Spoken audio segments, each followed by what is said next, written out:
कहानी की शुरुआत इंडियन ओशन में स्थित एक ऑयल कंपनी की शिप से होती है जो कि अभी सोमालियन कोस्ट पर है, जहां पर तेजी से सिक्योरिटी अलार्म बज रहे हैं। जिसके बाद शिप में हर तरफ अफरा तफरी मची हुई है, जहां टेक्निकल टीम पाती है कि उनकी कंपनी की ऑयल पाइपलाइन जो कि समुद्र में सबसे नीचे बिल्कुल सरफेस पर है, उसमें कोई बड़ा लीक हुआ है और अगर जल्दी ही उसे ठीक नहीं किया गया तो पूरी की पूरी पाइपलाइन तबाह हो जाएगी। अब हायर ऑफिशियल्स का मैसेज आता है कि एंगल अपने साथ कुछ डाइवर्स को लेकर समुद्र के सरफेस पर जाए और जल्दी से पाइपलाइन में हुए लीक को ठीक करे। मगर टेक्निकल टीम पाती है कि जल्दी ही यहाँ एक बड़ा तूफान आने वाला है, तो उन्हें तो शिप को समुद्र से बाहर लेकर जाना था, मगर अब उनके पास कोई रास्ता नहीं है, तो उन्हें तूफान का सामना करना ही होगा।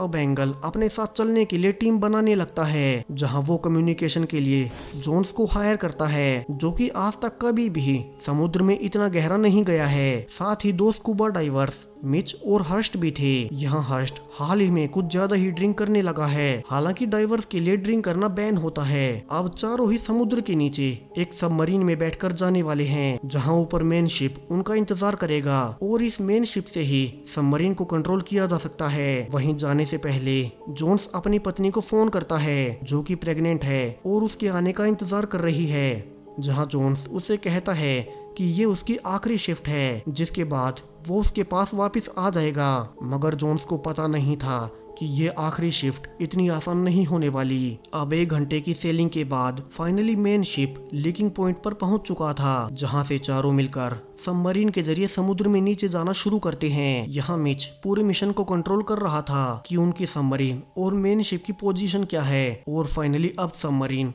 समुद्र के सरफेस पर पहुंच चुकी थी, जहाँ एंगल, मिच और हर्स्ट तीनों ही डाइविंग सूट्स पहनकर बाहर पानी में जाकर पाइपलाइन को ठीक करने लगते हैं। वहीं सबमरीन में सिर्फ जोन्स ही था जो कि लगातार ऊपर वाली मेन शिप से कांटेक्ट कर रहा था। वहीं बाहर उन्हें लीक हुआ स्पॉट मिल जाता है और वे उसे फिर से सील करने लगते हैं। वहीं जोन्स सबमरीन से बाहर समुद्र की गहराई में छुपी वाइल्ड लाइफ को देख हैरान था, क्योंकि आज से पहले ना तो वो पानी में कभी इतना गहरा आया था और ना ही उसने ऐसी वाइल्ड लाइफ देखी थी, जहां से वो अपनी पत्नी का फोटो भी देखता है जो कि प्रेग्नेंट है और डिलीवरी के लिए उसका इंतजार कर रही है। मगर तभी वो पाता है कि पूरी सबमरीन को अचानक से झटके लगने लगते हैं, जहां बाहर से डाइवर्स भी ये नोटिस करते हैं जो कि एक सेफ्टी वायर से सबमरीन से बंधे हुए थे, और यहाँ से वे समझ जाते हैं कि शायद से वही तूफान आ चुका है जिनकी उन्हें पहले से चेतावनी मिल चुकी थी। सो हर्स्ट अब इन सब से डर कर अकेला ही सबमरीन में भाग आता है, जहां जोन्स उसे बताता है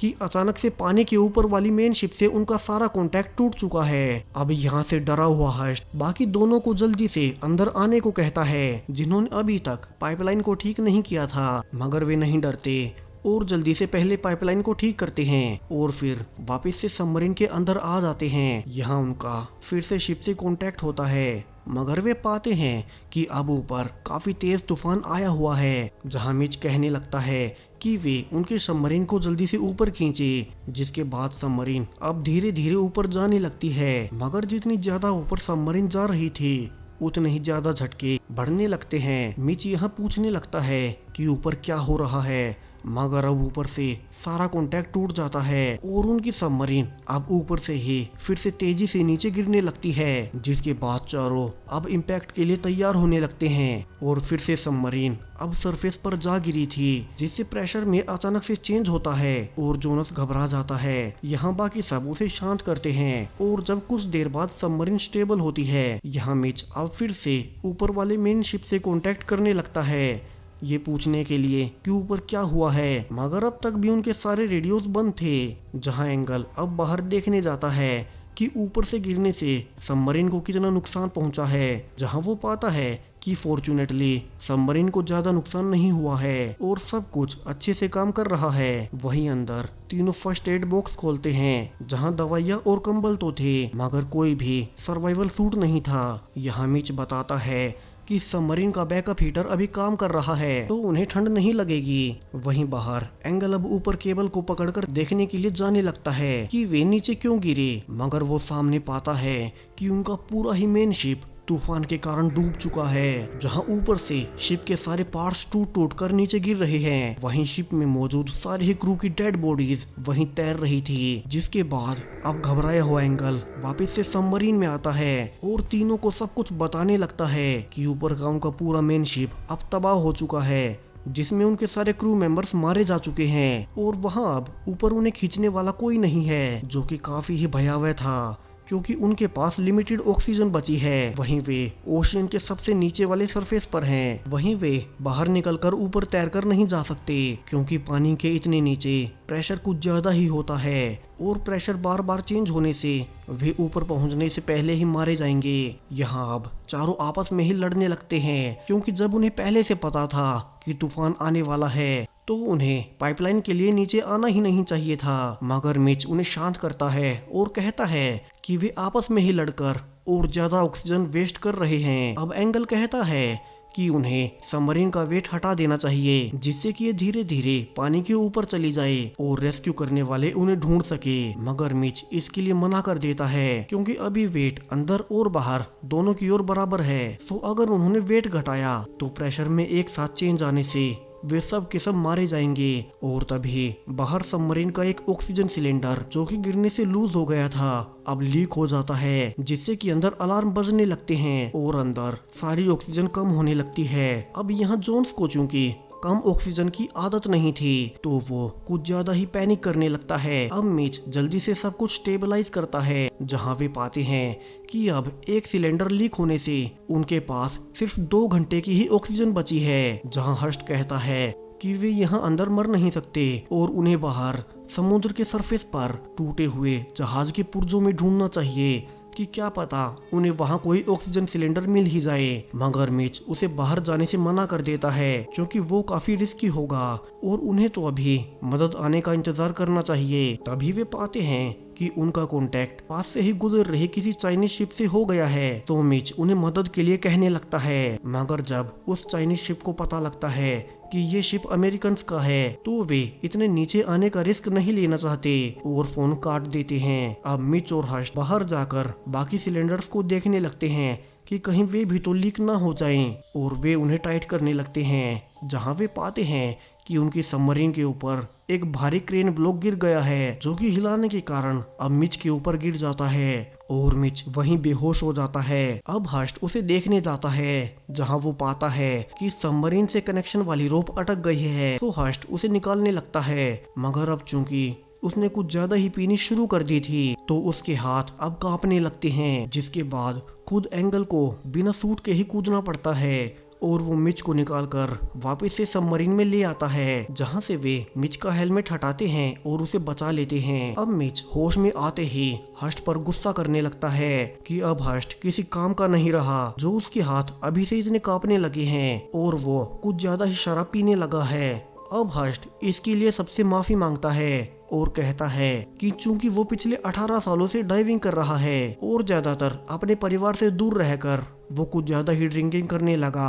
अब चारों पाते हैं कि उनकी आधी ऑक्सीजन खत्म हो चुकी है, जहां एंगल कहता है कि उन्हें ही कुछ करना होगा और क्या पता उनके लिए कोई मदद आएगी भी या नहीं। मगर मिच अभी भी सबमरीन के अंदर ही रहकर मदद का वेट करने को कहता है। अब सब लोग ऑक्सीजन को खत्म होते देख मदद के आने का इंतजार करने लगते हैं, जहां कुछ देर बाद मिच पाता है कि हर्ष अब वहां नहीं है, जहां से वे पाते हैं कि वो उन्हें बिना बताए ही सूट पहनकर सबमरीन से निकल गया है, जहां वो ट्रांसमीटर से उन्हें बताता है कि वो शिप के टूटे हुए हिस्सों से ऑक्सीजन टैंक ढूंढ रहा है क्योंकि वे अंदर ही रहे तो सब के सब मारे जाएंगे।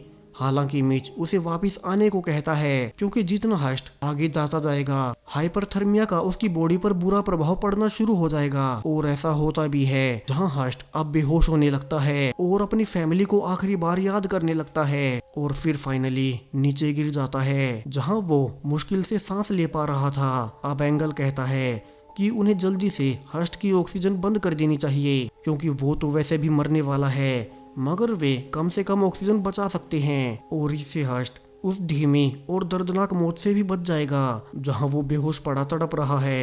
मगर मिच काफी परेशान था, वो अपने साथी को ऐसे मारना नहीं चाहता था और उसमें इतनी हिम्मत नहीं थी कि वो अपने साथी को जान से मार दे। जिसके बाद अब एंगल और मिच आपस में बहस करने लगते हैं, मगर पीछे से जोन्स अब फाइनली खुद ही हर्स्ट की ऑक्सीजन बंद कर देता है। जिसके बाद उन्हें हर्स्ट की रेडियो पर सांस लेने की आवाजें आनी बंद हो जाती हैं, यानी कि अब वो मर चुका है। हालांकि उन्हें पता नहीं था कि हर्स्ट से सिर्फ 2 ही फीट दूर शिप का ऑक्सीजन टैंक पड़ा हुआ था। जिसके बाद तीनों उसके लिए दुखी होते हैं, जहां जोन्स कहने लगता है कि अब तो उसे भी लगने लगा है कि वे सब यहाँ से जिंदा नहीं निकल पाएंगे और शायद से वो अपने होने वाले बच्चे को कभी देख नहीं पाएगा। जहाँ मिच उसे बताने लगता है कि वो भी अपने परिवार को छोड़ कर आया है और वो भी सिर्फ 2 साल पहले ही पिता बना था। यहाँ वे पाते हैं कि अब सबमरीन का हीटर धीरे धीरे फेल होने लगा है, यानी कि जल्दी ही वे ठंड में फ्रीज होकर मारे जाएंगे। मगर जोन्स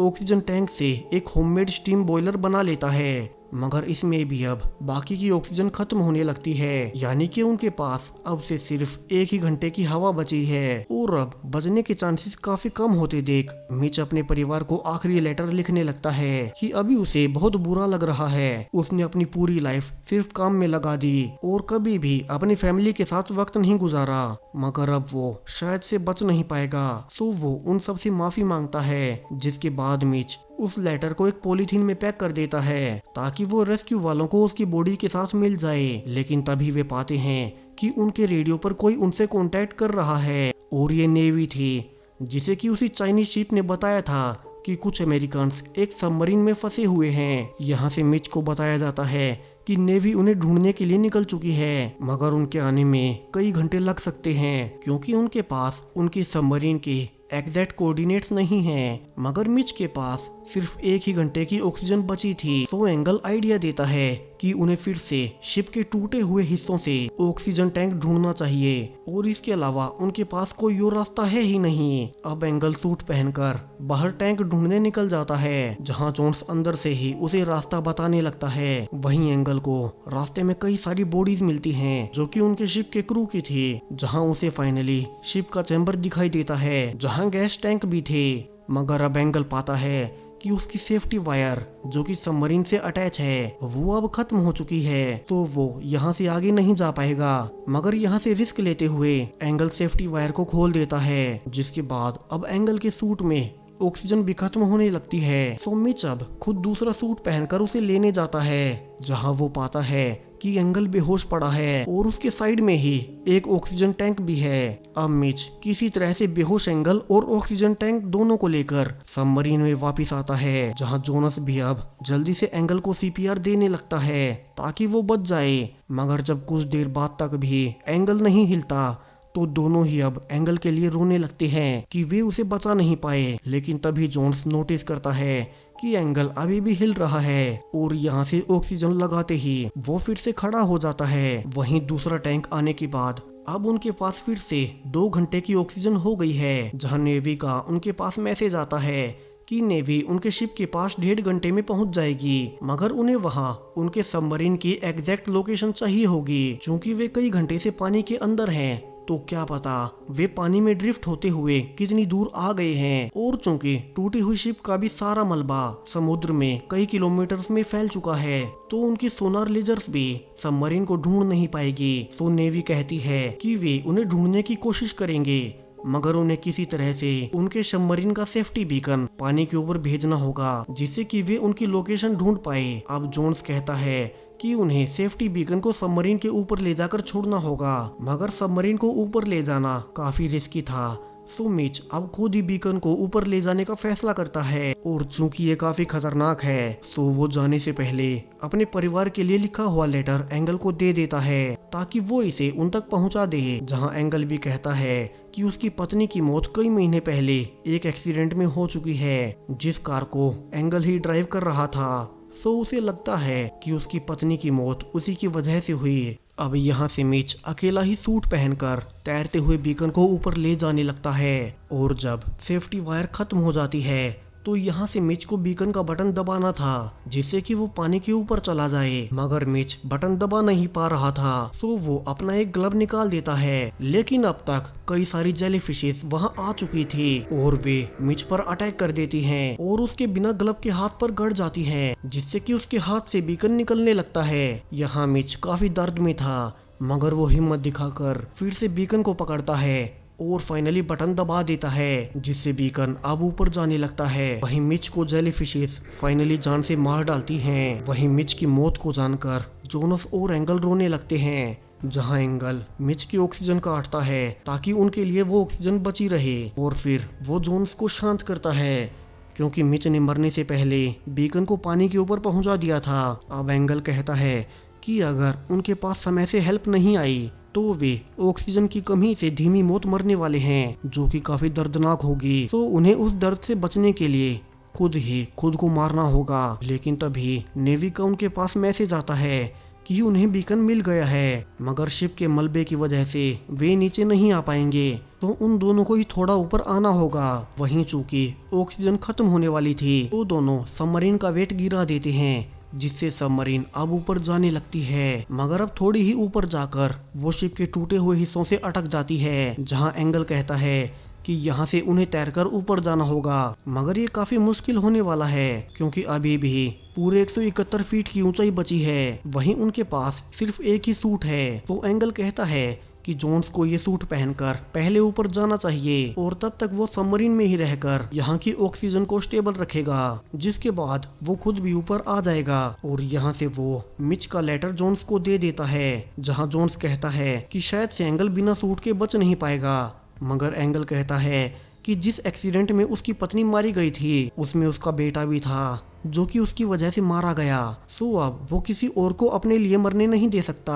अब यहाँ से जोन्स सूट पहनकर ऊपर जाने लगता है, जहाँ एंगल उसे ट्रांसमीटर से सब कुछ समझा रहा था। वहीं सबमरीन में पानी भरता जा रहा था, जहाँ जोनस को प्रेशर से घुटन महसूस होने लगती है, जिससे कि वो दर्द में चिल्लाने लगता है। मगर जोन्स अपने परिवार के लिए ऊपर जाना जारी रखता है। और अब जब सूट की सारी ऑक्सीजन खत्म हो चुकी थी, तो जोन्स एक गहरी सांस लेकर सूट निकाल देता है और फिर से ऊपर जाने लगता है। यहाँ अब तक जोन्स के मुंह से खून भी निकलना शुरू हो गया था, मगर वो हार नहीं मानता और फाइनली पानी के सरफेस तक पहुंच जाता है, जहां कुछ ही सेकंड्स बाद नेवी उसे रेस्क्यू कर लेती है। वहीं सबमरीन में ट्रांसमीटर से एंगल पाता है कि जोन्स सही सलामत ऊपर पहुंच गया है, मगर अब उसकी ऑक्सीजन खत्म हो चुकी थी। सो वो अब खुद बिना सूट के ही ऊपर जाने लगता है, मगर ऐसा कर पाना नामुमकिन था। सो वो वहीं डूब जाता है और मारा जाता है। वहीं जोन्स फाइनली अब अपनी पत्नी के पास जा पाएगा, जहाँ उसे भी पता है कि उसे आज दूसरा जीवन मिला है। और इसी के साथ ये कहानी यहीं खत्म हो जाती है। अब समुद्र के पानी से सिर्फ जोन्स ही बच पाया, मगर तब क्या होगा जब कोई ऐसे कमरे में फंस जाए जो कि हर गुजरती मिनट के साथ लगातार गर्म होता जा रहा है। अब ये जानने के लिए स्क्रीन पर दिखाई दे रही वीडियो को देखें। Thank you.